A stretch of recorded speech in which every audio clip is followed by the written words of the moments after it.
सहस्रशीर्षं देवं विश्वाक्षं विश्वशम्भुवं विश्वं नारायणं देवमक्षरं परमं पदं विश्वतः परमां नित्यं विश्वं नारायणगुं हरिं विश्वमेवेदं पुरुषस्तद्विश्वमुपजीवति पतिं विश्वस्यात्मेश्वरं शाश्वतं शिवमच्युतं नारायणं महाज्ञेयं विश्वात्मानं परायणम्।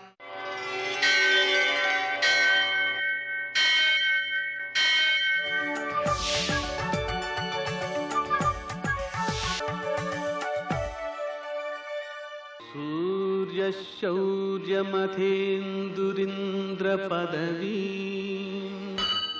सन्मङ्गलं मङ्गलम्।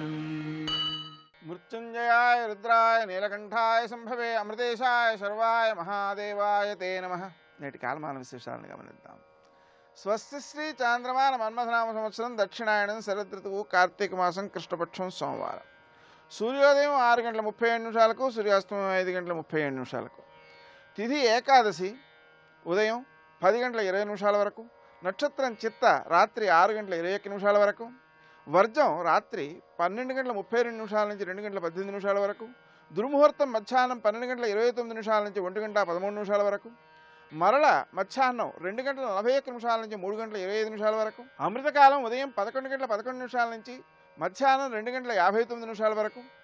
రాహుకాలం సోమవారం కాబట్టి ఉదయం 7:30 నుంచి 9 గంటల వరకు. అష్టక వర్గ రీత్యా శుభప్రదమైన సమయం ఉదయం 7 గంటలకి. నేటి విశేషం ఏకాదశి. ఏకాదశి వ్రతాన్ని ఆచరించేటప్పుడు మనం సోమవార వ్రతాన్ని ఏకాదశి వ్రతాన్ని కలిపి ఆచరించాల్సినటువంటి ఉద్దేశం. ఎందువల్లంటే ఇది చివరి సోమవారం కావడం వల్ల. రెండింటినీ కలిపి ఆచరించడం ఎలా అంటే, నక్త వ్రతాన్ని ఆచరిద్దాం అనుకుంటూ ఉన్నవారు పగలంతా ఉపవాసం ఉండి అంటే ఏమీ తినకుండా రాత్రి ఫలహారం చేసినట్లయితే అప్పుడు ఏకాదశి వ్రతాన్ని అలాగే సోమవార వ్రతాన్ని కూడా చేసినటువంటి ఫలితాన్ని పొందగలుగుతారు. లేదా మధ్యాహ్నం ఫలహారం చేసేటప్పుడు నేను సోమవారానికి సంబంధించినటువంటి ఏకభుక్త వ్రతాన్ని అలాగే ఏకాదశి వ్రతాన్ని కలిపి చేస్తున్నాను అనే సంకల్పంతో కనుక చేసినట్లయితే అది ఏకభుక్త వ్రతంగా పరిగణించబడుతూ ఏకాదశి వ్రత ఫలితాన్ని కూడా ఇస్తుంటుంది. రాత్రి జాగారం ఉండడం ద్వారా ఉత్తమ ఫలితాలు సిద్ధిస్తాయి. ఆ కారణంగా మనం దశమి నాడు ఫలహారం చేయడం, ఏకాదశి నాడు ఒకసారి ఫలహారం చేయడం, ద్వాదశి నాడు పారణ చేయడం, పొగలు నిద్రపోకపోవడం, ఏకాదశి నాడు జాగారం చేయడం, వీటితో ఏకాదశి వ్రతం సమగ్రమవుతుంది. నేటి ఆణిముత్యాలు.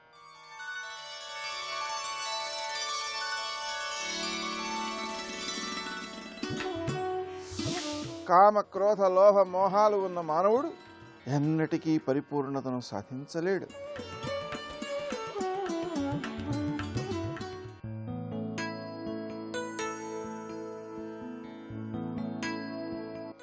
ఆశ నిరాశల వాయిదాలతో మనసుని చంపుకుంటూ పోతే మనుగడ ప్రశ్నార్థకమవుతుంది.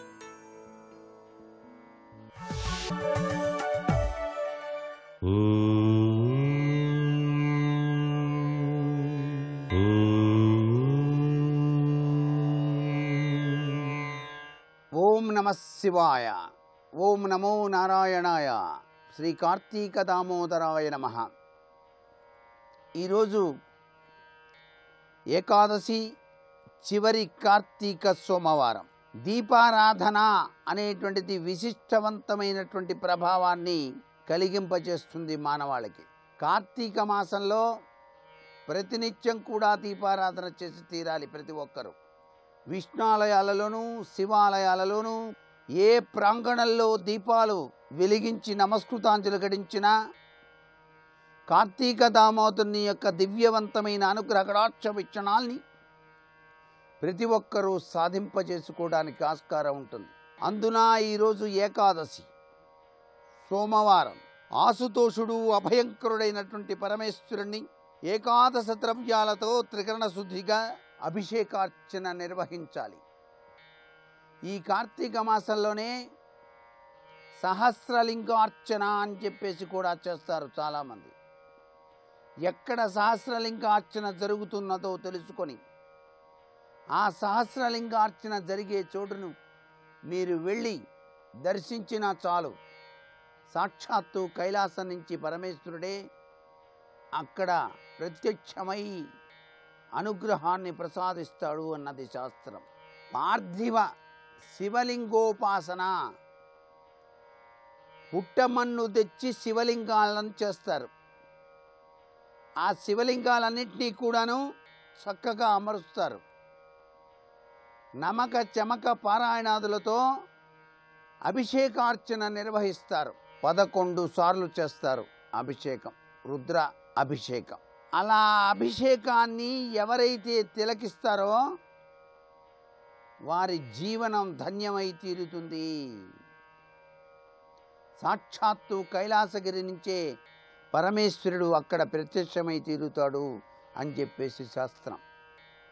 ఇది కార్తీక మాసంలో తప్పనిసరిగా ఎవరైనా ఆచరిస్తుంటే చూసి తరించాల్సినటువంటి ముఖ్యమైనటువంటి విశేషం. ఈరోజు తప్పనిసరిగా దీపారాధన, పురాణ శ్రవణం చెయ్యాలి. ఈరోజు దక్షిణ తాంబూలాలతో పప్పు ధాన్యాలు దానం గనక ఇచ్చినట్లయితే చాలా విశిష్టవంతమైనటువంటి ప్రభావాన్ని పొందవచ్చు. సర్వే జనా సుఖినో భవంతు.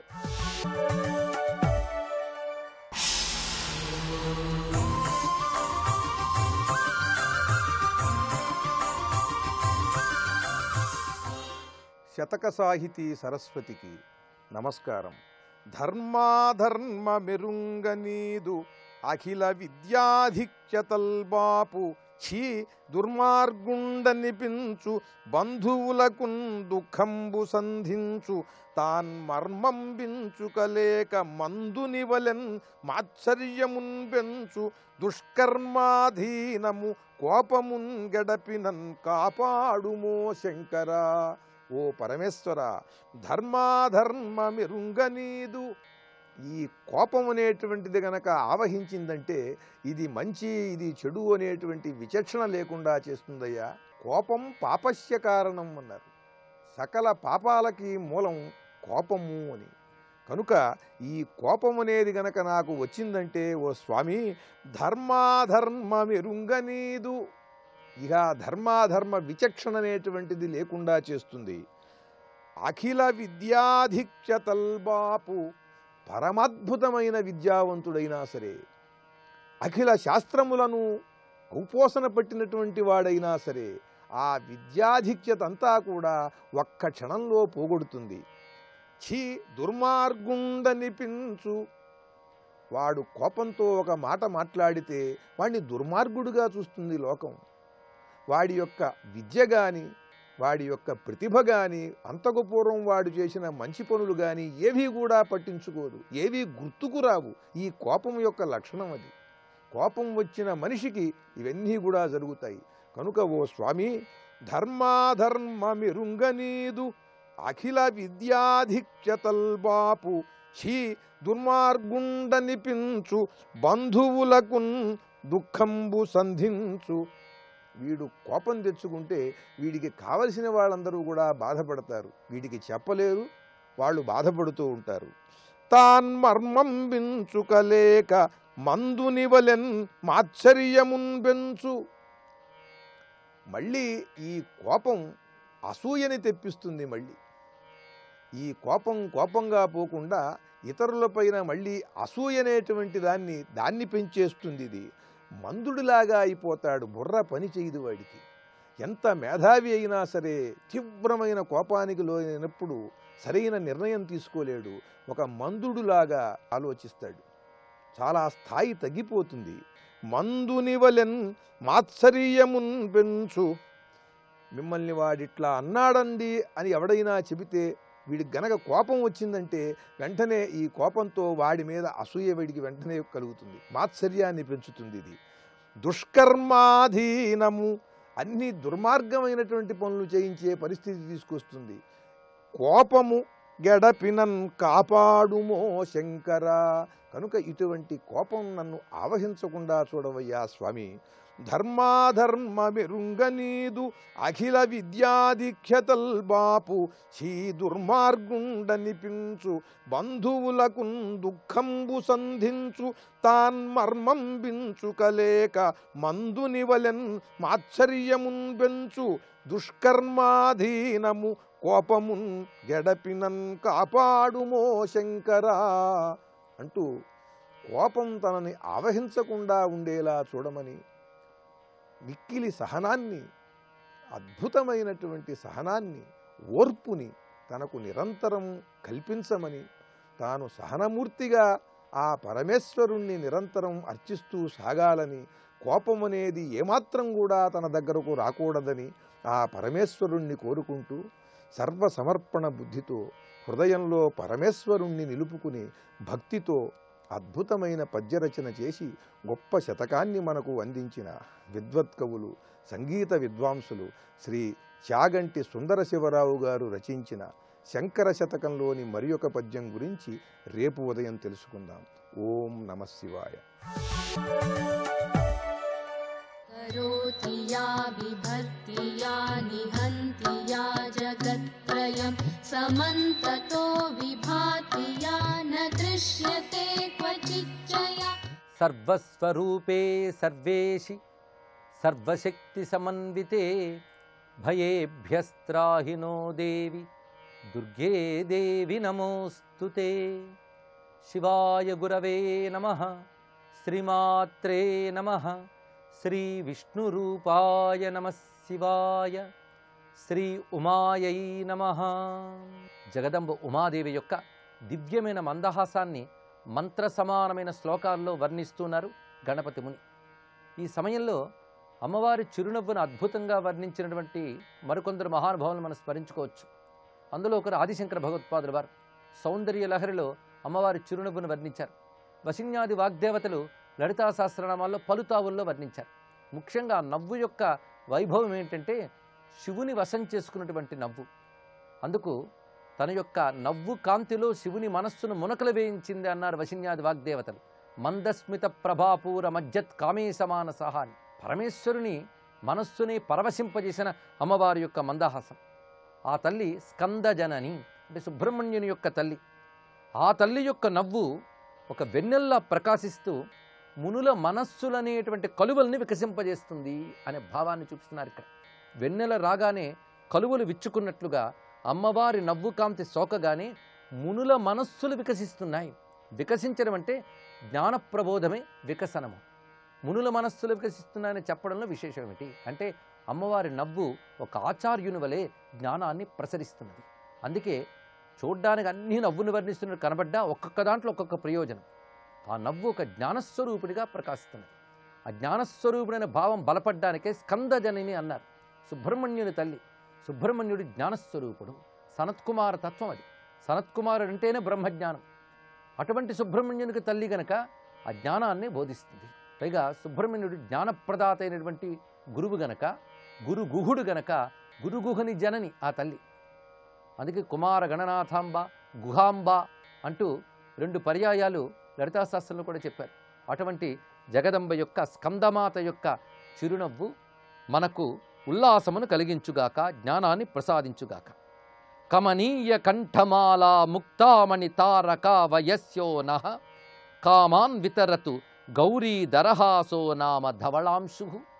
తెల్లని కాంతుల్లో మరో చంద్రుల్లా మెరిసిపోతున్న అమ్మవారి యొక్క నవ్వు తాను ధరించినటువంటి కంఠమాలలో ఉన్న ముత్యాలకు మిత్రుల్లా ఉన్నది అన్నారు. మిత్రుడు, మిత్రుడు అంటే ఒకే లక్షణాలు ఉన్న వాళ్ళని మిత్రుడు అంటూ ఉంటారు. అమ్మవారి యొక్క నవ్వు ఆ తల్లి ధరించినటువంటి ముత్యాల హారానికి మిత్రుల్లా ఉందిట. అంటే కంఠము నుంచి ముత్యాల మాలలు ఉన్నాయి, అవి తెల్లగా మెరిసిపోతున్నాయి. ఈ చిరునవ్వు తెల్లగా ఉన్నది. ఆ 2 స్నేహంతో కబుర్లాడుకుంటున్నట్లుగా ప్రకాశిస్తున్నాయి. అంటే ఏకకాలంలో అమ్మవారి యొక్క ముత్యాల మాలలతో ఉన్నటువంటి స్వరూపాన్ని కూడా మనం భావన చేస్తున్నాం. ఒక్కొక్క రత్నంతో దేవత అలంకరింపబడాన్ని ధ్యానిస్తే ఒక్కొక్క ప్రయోజనం ఉంటుంది. ఇది మనకు మంత్రశాస్త్రంలో కనబడే ఒకానొక విశేషం. ముత్యాల మాలలతో అలంకరింపబడిన దేవతామూర్తిని కానీ ధ్యానిస్తే మానసికమైన దుఃఖాలు తొలగుతాయి. ఇదొక విశేషమైన అంశం. ఇది విష్ణు శాస్త్రంలో క్షీరోదన్వత్ ప్రదేశే శుచిమన విలసత్ సైకతే మౌక్తికానాం మాలా క్లుప్తాసనస్థ అనేటువంటి శ్లోకంలో ఈ భావాన్ని చూపించారు. అదేవిధంగా రుద్ర నమక మంత్రాల్లో కొన్ని మంత్రాలకి స్వామి ధ్యాన శ్లోకంలో చెప్పబడుతూ శివుడు ముత్యాలు అలంకరించుకుని ముత్యాల మండపంలో కూర్చున్నటువంటి స్వరూపాన్ని భావన చేశారు. అలాంటి స్వరూపాన్ని భావన చేస్తూ ఆ మంత్రాన్ని గాని అనుష్ఠానం చేస్తే మానసికమైన వికారాలు, భయాలు, రోగాలు పోతాయి. అలాగే ఇక్కడ అమ్మవారు ముత్యాలమాలలు ధరించి మందహాసం చేస్తున్నారు. ఆ ముత్యాలమాలలతో స్నేహం చేస్తున్న మందహాసాన్ని ధ్యానించే వారికి మానసికమైన అన్ని వికారాలు తొలగి కామాన్ వితరతు సర్వాభీష్టములు సిద్ధిస్తాయి. పైగా ముత్యము చంద్రునికి సంబంధించిన రత్నం. అందుకే అమ్మవారి నవ్వు చంద్రునిలా ఉంటే చంద్ర సంబంధి అయినటువంటి రత్నములా ప్రకాశిస్తున్న ముత్యములు. ఈ రెండూ చెప్పడం కూడా చంద్రుడు మనస్సుకు అధిదేవత కనుక ఆ ముత్యాలని, ఆ చంద్రకాంతి సమానమైనటువంటి నవ్వుని రెండూ భావించడం చేత మనకి ఆ మనస్సు శాంతి పొందుతుంది, మనస్సులో ఉత్పన్నమయ్యే అభీష్టాలు నెరవేరుతాయి. ఇంత విశేషమైన అంశం ఈ శ్లోకంలో కనిపిస్తున్నది. మరి ఒక అద్భుతమైన శ్లోకాన్ని ఇప్పుడు పరిశీలిస్తున్నాం. ఆలోకమాత్రతో యశంకరమసమాస్త్ర కింకరంచక్రే అల్పోప్యనల్పకర్మ హాసోన పాతు స శివాయాహ. ఇది సరిగ్గా మందస్మిత ప్రభాపూర మజ్జత్కామే సమానస అనే నామానికి వ్యాఖ్యానం చేస్తున్నారా అన్నట్లు కొన్ని శ్లోకములు ఎదురు కనబడుతున్నాయి. శివుని మనస్సును చూరగొన్న అమ్మవారి యొక్క చిరునవ్వు. పైగా చిన్నవాడు పెద్ద పని చేస్తే ఘనంగా చెప్పుకోవాలి. ఇది అసలే చిరు నవ్వు, అంటే చిన్ని నవ్వు. చిన్ని నవ్వు అంటే పెద్ద పని ఎక్కడైనా చేయగలదా అంటే ఇది చిన్ని నవ్వైనా చాలా పెద్ద పని చేసింది. ఏమిటా పెద్ద పని అంటే కామజేత అయిన శివుని కామ కింకరుడిగా మార్చివేసింది. ఇక్కడ కామజేత అంటే మన్మథుణ్ణి గెలిచినటువంటి శివుడు మన్మథునికి బానిసైపోయినట్లుగా చేసింది, అంటే కోరికకు బానిసైపోయినట్లుగా చేసింది. అంతకంటే ఇంకేం కావాలి? మహాతపస్వి అయిన పరమేశ్వరుణ్ణే సంసారిగా మార్చివేయగలిగినటువంటి చిరునవ్వు పేరుకు చిన్నదైన పెద్ద పని చేసింది అంటున్నారు. అల్పోపి అనల్పకర్మ, చిన్నదైనప్పటికీ అనల్పకర్మ చేసినటువంటి అమ్మవారి యొక్క చిరునవ్వు. ఆలోకమాత్రతో, పైగా శివుని లొంగదీయడానికి పెద్ద యుద్ధాలేమీ చేయలేదు, అలవోకగల ప్రసరించింది ఆ మందహాసం అంతే. అందుకే ఆలోకమాత్రతో అని చెప్పడంలో ప్రసరించినంత మాత్రమున దర్శన మాత్రం చేతనే శివుని వశం చేసుకున్న ఆ చిరునవ్వు మనల్ని కాపాడుగాక. స్మరమతరతమీశం యః కరోతి భావ ప్రసంగ చాతుర్య ద్విజగణ పురస్కృతో వ్యాత్ స శివా హాస ప్రవక్త నః.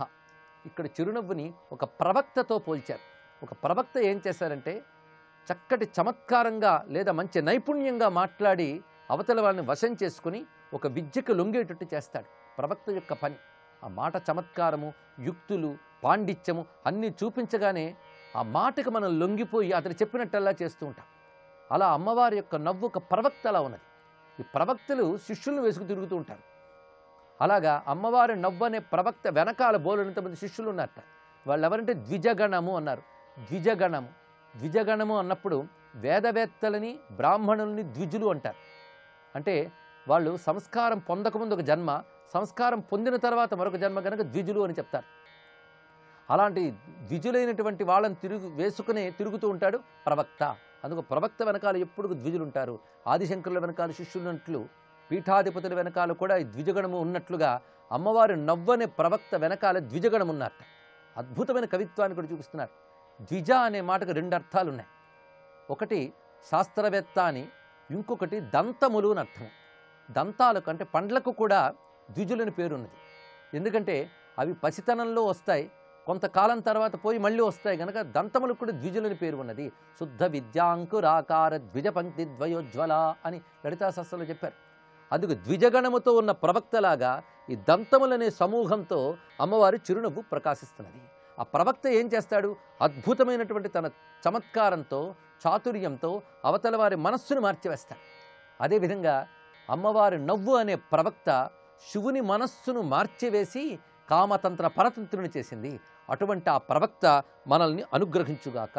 ఇది ఒక రమ్యమైన భావాన్ని చూపిస్తున్నారు. స్మరమతరతమీశం, స్మరమతరత, స్మర అంటే మన్మథుడు. ఆ మన్మథ బుద్ధి కలిగేలాగా శివుని మార్చివేసింది.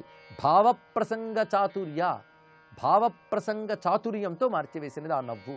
భావప్రసంగం చాలా రమ్యమైన మాట. అంటే తల్లి హృదయంలో ఉన్న భావం ఈ ప్రవక్త ద్వారా ప్రసంగింపబడింది. ఇక్కడ అమ్మ హృదయంలో ఉన్న శివప్రేమ ఈ చిరునవ్వు ద్వారా ప్రసంగింపబడింది. దంతములు ద్విజగణముల్లా శిష్యుల్లా పక్కనున్నాయి. అలాంటి ఆ నవ్వు శివుని మనస్సును మార్చివేసింది. అది మనల్ని ఉద్ధరించుగాక. ఇక్కడ ప్రవక్తతో పోల్చడం ఉద్దేశం ఏంటంటే అమ్మవారి నవ్వు ఒక ఆచార్యునిలా మనకి మార్గం చూపించి కాపాడుతుంది. ఈ భావాన్ని అందిస్తూ ఉన్నారు. అటుపై మరికొన్ని శ్లోకముల్లో ఆ తల్లి యొక్క మందహాశోభని చూస్తూ అధరోష్ఠ వేదికాయాం నాసాభరణాంశు శావకై సాకం కులమఖిలమవతు ఖేలన్నదృసుత హాసబాలోన. ఒక చిన్నపిల్లవాడు కొందరు పసిపిల్లలతో కలిసి ఆడుకుంటూ ఉంటాడు. ఇక ఇంటి అరుగు మీద పసిపిల్లలతో కలిసి కుర్రవాడు ఆడుకుంటున్నట్లుగా అమ్మవారి క్రింది పెదవి అనేటువంటి అరుగు మీద చిరునవ్వు అనే బాలుడు ఆడుకుంటున్నట్ట. అతను ఎవరితో ఆడుకుంటున్నాడు అంటే అద్భుతమైన మాట అన్నారు. అధరోష్ఠ వేదికాయాం, క్రింది పెదవి అనేటువంటి వేదికపై నాసాభరణాంశు శాబకై సాకం, అమ్మవారి యొక్క ముక్కుకు ధరించినటువంటి రత్నాభరణముల కాంతులనే పసిపిల్లలతో కలిసి ఈ నవ్వు కాంతి అనే పిల్లవాడు ఆడుకుంటున్నాడు అని చెప్పడంలో అమ్మవారి నవ్వు ఆ తల్లి ధరించిన నాసాభరణ కాంతులు కలిసిపోయి, పైగా నాసాభరణంలో 3 కాంతులుంటాయి. మధ్యలో వేలాడుతున్నటువంటి బులాకి ముత్యంతో చేస్తే అటు ఇటు ఒకటి వజ్రముతో చేసిన ముక్కెర, మరొకటి పగడంతో చేసిన ముక్కెర.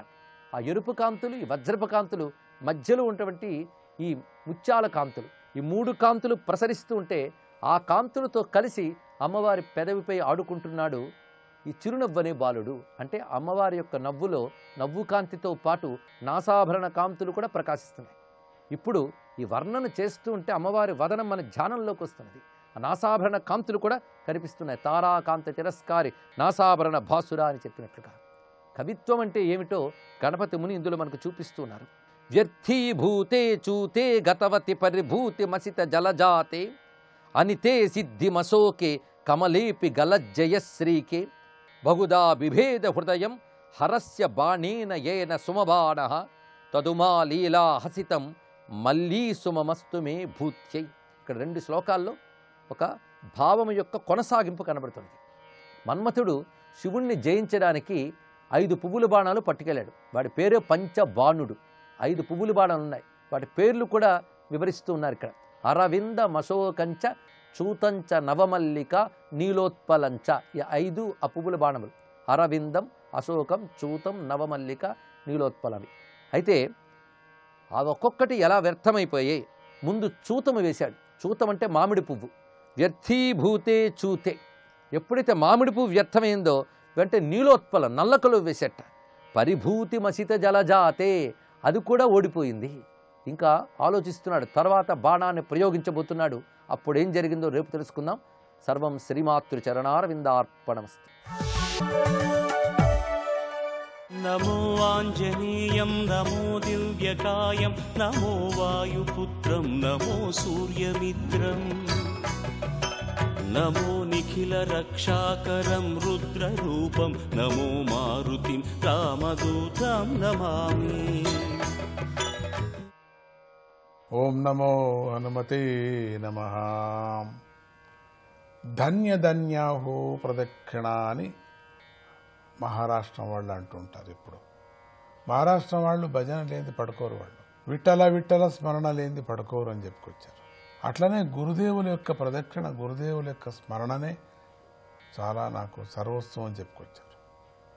గురువును దర్శించటమే తీర్థయాత్ర అన్నారు. చూసారా ఎంత బాగుందో. తీర్థయాత్ర అంటే మనం మాటి మాటికి గురువుని దర్శించటం, యాత్ర చేయటం, అదే తీర్థయాత్ర.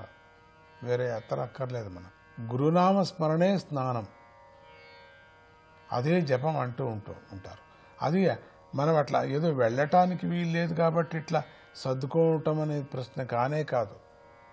వెళ్ళటానికి వీలున్నప్పుడు కూడాను ఇట్లా చెప్పటం చాలా ముఖ్యం.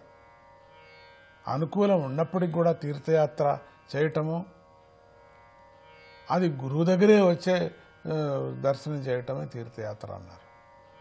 గురు స్మరణ చేయటమే స్నానం అన్నారు, జపం అన్నారు, ధ్యానం అన్నారు, పూజ అన్నారు. మహారాష్ట్ర జనం అదే చెప్తారు. నామస్మరణం మాకు, నీ అంగళంలో పడుకోవటమే మాకు ధ్యానము, అనుష్ఠానం అని చెప్పుకొచ్చారు. ఆలయంలో 1 గంట సేపు కూర్చొని వెళితే చాలు, మాకు వైకుంఠంలో కూర్చున్నట్టుగా అని అంటారు. ఆలయంలో ఎవరు కూర్చోరు, 10 నిమిషాలు కూర్చోలేరు. వాచ్ చూసుకొని బయలుదేరటమే పని. పక్షుల్లాగా అక్కడే ఎక్కువసేపు కూర్చోవాలి, ఆలయంలో ధ్యానం చేస్తూ జపాన్ని అనుకుంటూ. ఎందుకంటే బయట తట్టు జరగదు అది. అక్కడ జరిగేటువంటి ప్రతి ఒక్క నామము, ప్రతి ఒక్క జపము అత్యంత పవర్ఫుల్ అంటారు. అంటే ఈ మనసు ఏకాగ్రత చేయాల. ఒక చెవిలో ఫోను, ఒక చెవిలో జపమాలిక కాదు, ఒక చేతిలో జపమాలిక కాదు. అది దాని నుంచి ప్రయోజనం కాదు, శ్రమ, మెంటల్ స్ట్రెయిన్ అవుతుంది. అందుకని జాగ్రత్తగా మనం ఆ గురు సన్నిధిలో, ఆలయంలో కూర్చొని జపం చేయటమే చాలా ముఖ్యమైనది. అదే ఆ గురు స్మరణే స్నాన జపము అని చెప్పుకొని వచ్చారు. అలాగే గంధమాదనుడు తనకు హనుమంతుడి నామాన్ని పలకటమే సర్వస్వము అన్నాడు గంధమాదనుడు. స్నానం చేస్తే శరీరంతో పాటుగా మనస్సు కూడా శుద్ధమై మనశ్శాంతి కలుగుతుందని శాస్త్రాలు చెబుతున్నాయి. మనం అనుకోవచ్చు, ఏం స్నానం ఎందుకు చేయాలండి, మనస్సులో స్నానం చేసుకుంటే చాలదు అని అనుకుంటాం. అది అంతగా మనకు సాధనకి అంత ప్రాక్టీస్ మనం చేయలేదు. కాబట్టి బాహ్యం కనపడేటువంటి శరీరానికి శుద్ధం చేసినప్పుడు కనపడిన సూక్ష్మమైన శరీరం శుద్ధమవుతుంది. అందుకని స్నాన సంధ్య చేయమన్నారు. సంధ్య అంటే దేవుడి యొక్క స్మరణ చేయమన్నారు. స్నానం చేసినప్పుడు మనస్సు కూడా లోపల ఉండే ఇంకొక శరీరం కూడా శుద్ధమవుతుంది. కానీ ఆవశ్యకంగా నువ్వు చేయాలి స్నానం అని చెప్పుకొచ్చారు. 3 మాటలు అన్నారు, వద్దులేండి 2 మాటలు, వద్దులేండి ఒక్క పర్యమన్నా. మనం వారానికి ఒక పరి చేసేవాళ్ళు ఉన్నారు ఎంతోమంది, లక్షణంగా ఉంటారు వాళ్ళు. అట్లా కాదు. స్నానం అనేది శరీరానికి శుద్ధంతో పాటు లోపల కూడా శరీరం శుద్ధం కాదు. స్నానంతో శరీరం శుద్ధమవుతుంది, కానీ మనస్సు ఎలా శుద్ధమవుతుంది అంటే స్నానం చేస్తున్న సమయంలో మంత్రం చెప్పుకుంటూ స్నానం చేస్తే ఆ మంత్ర బలంతో మనస్సు శుద్ధమై మనశ్శాంతి కలుగుతుందని చెప్పుకోవాలి. స్నానం శరీరంతో పాటు జపం చేశామనుకోండి, ఆ జప ప్రభావం యొక్క బలము ఎక్కువైపోయి, అంటే శక్తి గలదైపోయి మనశ్శాంతి కలుగుతుందని చెప్పుకోవాలి. ఓం నమో హనుమతి.